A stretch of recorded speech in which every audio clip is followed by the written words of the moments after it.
Bienvenidos nuevamente. Como les anticipábamos, hoy tenemos el placer de tener acá con nosotros para charlar a Lalo Molina. Lalo, gracias por venir. Bienvenido. No, por favor, gracias a vos por invitarme. Bienvenido a tu casa, una vez más. Gracias. Hay que recordar que entre tantas cosas que nos unen, además de la música y demás, es tu largo paso por la cooperativa. Como 14 compañero. años tuve. 14 años de trabajo. No es poco. Desde la sección seguros, que fue cuando se incorporó a la cooperativa, prestar el servicio de seguros. Que por supuesto, por suerte todavía Sí, sigue es un sector andando, bastante sí. dinámico de la cooperativa. Sí. Figura en los balances, siempre anda bien, por suerte. Por ese suerte, sector. sí, exacto. Bueno, ¿cómo estás, Lalo? Bien, Alberto. ¿Estás contento con...? Sí, muy contento. Muy contento porque cada vez cuesta más, por obvias razones. Por la edad, porque el presupuesto económico y en el tiempo muy difíciles como los que vivimos, cuesta mucho, pero por suerte siempre uno encuentra personas dispuestas a darle una mano, como en el caso de Federico Camilletti, que aparte de ser un gran músico, es una gran persona. Sí. Así que siempre hace posible. Tienen, bueno, Fede, por supuesto, ya lo conocemos, hay varias grabaciones de él que han sido editadas por voces. Él tiene muchas virtudes, muchas virtudes. Bueno, primero tiene un conocimiento, un bagaje técnico importante en el manejo de los equipos de grabación y demás. Tiene un oído muy, muy fino y tiene una capacidad también de hacerte entrar en clima, ¿verdad? Sí. Para grabar. Y ni hablar de los arreglos y de cómo toca el piano, que es una maravilla, ¿no? Es una maravilla, sí. Y bueno, acá has tenido además de Lalo y vos, perdón, de Federico y vos, a Carolina Crowley, Crowley. que hizo la percusión, por cierto, una percusión bastante creativa. Sí, muy linda. Y también hizo el diseño de la tapa. Exacto. Y eso es todo el disco. El diseño de la tapa es sobre un dibujo Sí. de Estela Benedetta. Hermoso dibujo. Que refleja un poco lo que es tu recuerdo de Huacahué. Huacahué. Que ahí nos tenés que contar con tus palabras de qué se trata Huacahué. Huacahué es, en realidad, el término es el lugar donde hay vacas y donde ha habido vida porque hay un pequeño manantial que de ninguna manera es como la importancia en caudal, en cuanto a caudal, se lo puede comparar con el de Puelén, pero en donde hay lloraderos y mana agua, digamos, en forma permanente, por eso hubo vida. Mis abuelos vinieron desde Chile y en realidad papá nació en el año 1918, así que yo calculo que ya en 1910 han estado ellos ahí, porque por la edad de mis tíos y eso. Papá era uno de los menores. Eso era, hoy día es difícil llegar, así que imagínate que queda a 25 kilómetros para el lado de la cordillera desde Puelén. Desde Puelén. Huacahué. Entonces... ¿Zona petrolera? No. Es la zona, digamos, de la meseta basáltica, donde un poco más al norte hay unos volcanes. Jarilla, fundamentalmente jarilla y piedra. Hay un gran zanjón que leía una vez a Walter Casenave, que decía que hace muchos años, pongámosle 5.000 años, había un gran zanjón de un río de mucha agua que ha corrido. Hoy día no corre más que un hilito de agua que se pierde así en un salitral. Pero bueno, suficiente para que hubiera vida. Los abuelos vivieron ahí muy poco, digamos,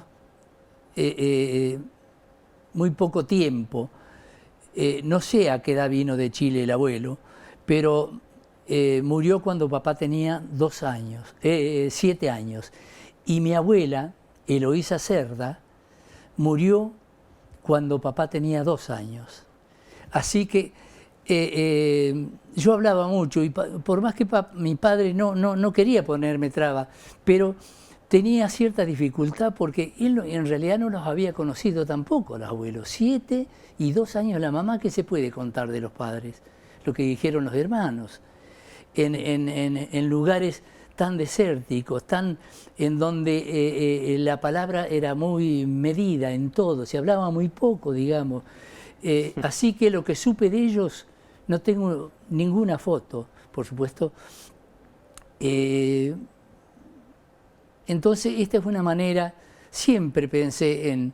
Y como no había visto y que me parecía que debía escribirlo, un día se me puso, es lo único que he escrito, junto a otra canción que no está en este disco, pero me parecía que debía decir todas esas cosas.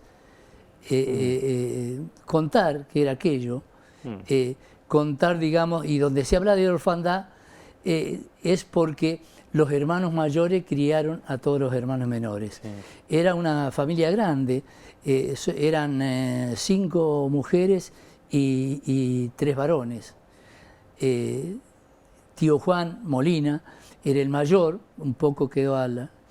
Y contaba mi padre que con ellos estaba un tío Román, decía el tío Román Cerda, sin duda ha sido hermano de tu mamá. De mi abuela, de tu abuela, sí. La abuela Eloísa. Todo eso quedó muy prendido en mí porque yo viví en Puelén hasta los 5 años. Vivíamos en el Ojo de Agua, entonces todo ese murmullo de Puelén lo asociaba con... No conocí Bacahue, nunca fui a Bacahue, más que por fotos. Entonces todo eso lo asociaba a mi infancia puelenera hasta mis 5 años. Hay una expresión, una frase muy conmovedora que usás, que se refiere por supuesto a los primeros años de tu padre en Bacahue o Huacahue, como sí, queramos llamarle, que es esto de que era una infancia y a la vez era una adultez, ¿no? Claro, porque vos sabés que a través de lo que conversaba, y generalmente yo le preguntaba la inquietud, él trataba de contarme cosas, y me decía que él, cuando ya tuvieron 8 o 9 años, salieron. Tío Isidro se llevaba 2 años con él, era el menor de los varones del matrimonio de Eloísa Cerda con Bartolomé Molina. Después de que murió mi abuela, estuvo también, y tengo una tía que nació después, que es hija de Bartolomé, hija de otra mamá. Papá me contaba de que empezaron a salir a muy temprana edad, y bueno, cada vez se alejaban más de la casa, ¿cierto? A veces cuidando la majada de chivas, pero que ya a los 10, 12 años ya tenían responsabilidad de avisar si encontraron algún animal caído, ya empezaron a asumir. Entonces se me hizo de que en esos lugares y a esa edad, digamos, en esa zona, se pasaba desde la infancia a la adultez. Quisiera o no quisiera, era así la vida. Sí. En el catálogo tenemos una obra que es algo así como la obra completa de Félix Domínguez, donde él cuenta, en la parte que más me gusta a mí de ese libro, cuenta su infancia, sí, su infancia de niño yuntero, diría Miguel Hernández, ¿no? De ser un niño a cargo de un puesto. Claro. ¿No? Una cosa increíble, para los parámetros actuales, digamos, es una barbaridad, un niño trabajando. Pero bueno, pero esa era la vida. Pero no había otra.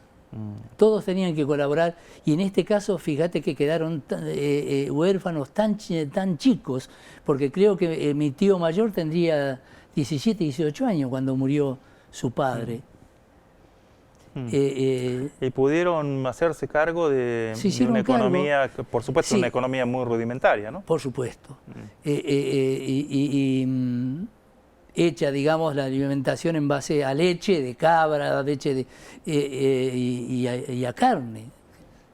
A carne lanar y a carne vacuno, digamos, en lugares donde no había heladera y eso, solamente en determinada época del año se podría faenar un vacuno, digamos. Sí, ni hablar de una huerta o cosas por el estilo. No, ahí no. Contaba papá que ya sobre el Colorado habían logrado tener una, y ya distante de ahí, habían logrado tener una chacrita muy, muy modesta, en donde ponían sandía y zapallo, que luego tenían que subir la barda, la barranca que hacía el río ahí, en Rincón Grande, para traer el cargamento de zapallos, de sandía, de melones, maíz y todo lo que podían. No, ahí en Bacahue prácticamente no se podía. Por empezar, el suelo es muy duro, es meseta basáltica. Digamos, la piedra está muy cerquita ahí.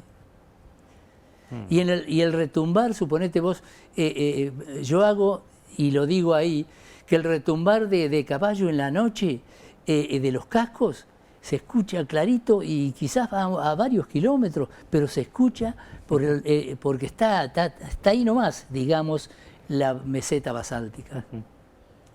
Bueno, hay muchas otras canciones, son 14 canciones en total. Tuviste generoso con la cantidad de músicas, predominantemente milongas, como vos te encargaste de... Hay un mosaico de milonga, como habrás observado.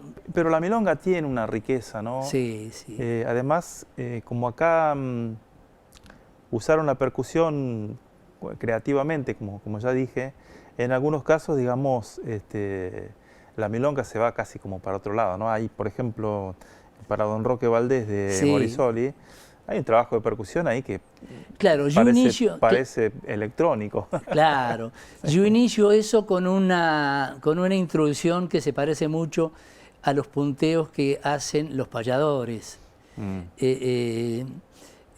Bastante básico. Y después, digamos, Federico con su creación y eso introduce el piano y otro tipo digamos, de variantes. Pero bueno, no se aleja de la milonga. No. Tiene condimentos nuevos, pero no se aleja de la milonga. Por cierto, esas letras de Edgar Morisoli, muy, muy, muy linda letra. Es hermoso. Posiblemente el tema que enseguida me gustó fue el tema que tiene letra de Armando Lagarejo, nuestro compañero de acá de la cooperativa. El tema se llama Chaireando y es como esa letra, un poco el tema del paisano chaireando su cuchillo, ¿no? Que es como si fuera una especie de budismo zen pampeano, digamos. Claro. El manejo del cuchillo y tenerlo siempre afilado, ¿no? Esa cosa, ¿no? Sí, digamos, lo de la temática de problemas, digamos, cada tanto se vienen dando en el país, viene desde siempre. Claro. No sé si los argentinos algún día llegaremos a lograr digamos, suavizar esos cambios, como han logrado otros vecinos nuestros, países vecinos. Nosotros pasamos de una cosa a otra muy distinta, con muchos cambios, que nos cuesta muchísimo. Quizás algún día logremos, algo que lo necesitamos fundamentalmente, ponernos de acuerdo en las grandes cosas, en las que como país asumamos por dónde tenemos que ir, qué tenemos que desarrollar. Y porque si no vivimos cambiando cosas. Suponete vos, los mismos que destruyeron al ferrocarril, yo después leí cosas de personas que yo sabía que habían estado a favor de la caída de los ferrocarriles, defendiendo y diciendo que Brasil digamos, transportaba menores costos que nosotros porque tenía ferrocarril. Y bueno, y lo hubieses pensado en Chocolate tu por la momento, noticia. querido. Claro, bueno, creo que muchas cosas así Bueno, esa canción resume un poco los momentos Claro. que se nos han ido dando. Sí, sí. Y de una manera Porque también lo de chairear es un pretexto para el pensamiento, ¿no? claro, Y para la charla. claro, para poder cortar la mala racha, dice, que se viene dando. Y siempre nosotros, dice, y este tiempo de cuatros en la mano, dice, ya lo habíamos sufrido nosotros y resistido, dice. Nos han pasado cosas y periódicamente nos pasa eso. Nosotros como país tendríamos que tratar de lograr de que no nos pase, que no sea tan difícil todo. ¿Cómo comenzar de nuevo, parece? Bueno, yo le di también una milonga, le puse un ritmo y milonga, que es una milonga rasgueada, que seguramente viene digamos, de mucho tiempo. Papá tocaba poco la guitarra, pero eso lo hacía perfecto. Y sin duda, porque el trabajo en el campo y eso, los acordes que se requieren para tocar otras cosas, entonces acompañaban y hacía un rasguido que es el que yo hago ahí. Yo lo saqué de él. Mira. Después, llevada a la percusión y eso, te parece candombeado, porque está todo mezclado, digamos, está todo muy cerca. Bueno, hay milongas uruguayas que no sabes distinguir si es una milonga o un candombe o qué, ¿no? Claro. Va por ahí. Y después sé que hay una canción muy importante que creo que para vos también lo es, ¿no? La canción del Hombre de la Sal. Sí, la canción del Hombre de la Contanos un Sal poquito. es una canción que musicalicé no hace poco tiempo. Y había quedado entre las canciones que bueno, en el próximo disco van a ir y no las había grabado. Y Federico le encontró, digamos, la inclusión de quenas y pincuyos y le dio un sonido muy lindo. Porque yo le decía que, según lo que había leído, cuando Calfucurá vino a Argentina, viene de Chile y lo instalan, porque no fue una cosa que se le ocurrió a Calfucurá, lo pusieron a Calfucurá En las Salinas. en las Salinas, porque la Salina era como lo que hoy es el petróleo, ¿cierto? Apetecido por Inglaterra, por la corona española, entonces alguien, y de alguna manera, mientras estuvo, el indio defendió las Salinas. Eso, Bustriazo hace una hermosa letra que a mí me gustó siempre y la musicalicé y me parece linda. Está muy bien, está muy bien. Y es cierto lo que decís, los vientos esos andinos generan un clima inicial, digamos, ¿no? Que te da la sensación del Bueno, paraje, para mí ¿no? fue una sorpresa, yo no sabía que Federico tocaba también vientos. Sí, sí. Y un día que fui en una presentación de otro disco, de otro compañero músico, vi que tocó y me pareció importantísimo. Lo de porque Gabriel Raiz, ¿no? ¿Fue esa? Exacto, lo de Gabriel Raiz. Ahí. Él también tocó quena. Y bueno, y esto me gustó mucho como quedó. Está bárbaro. Bueno, Lalo, tenemos que hacer un pequeño cortecito comercial Lo que vos digas. y seguimos después de este corte. Perfecto. ¿Ok? Por favor, no se vayan de ahí.